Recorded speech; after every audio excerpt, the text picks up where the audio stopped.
హాయిని మరిచిపోదు మనసు. ఒదిగి ఉండి నీ వాకిటిలో బదులు కోరి నే నిలుచున్నా. దారి తెలియని చీకటిలో వెలుగు చూసి కాదంటానా.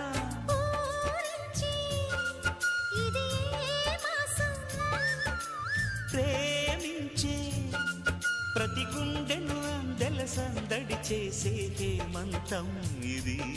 మన సొంతం అయినది. కిలకిల నవ్వే కోయిల కోసం వచ్చింది మధుమాసం.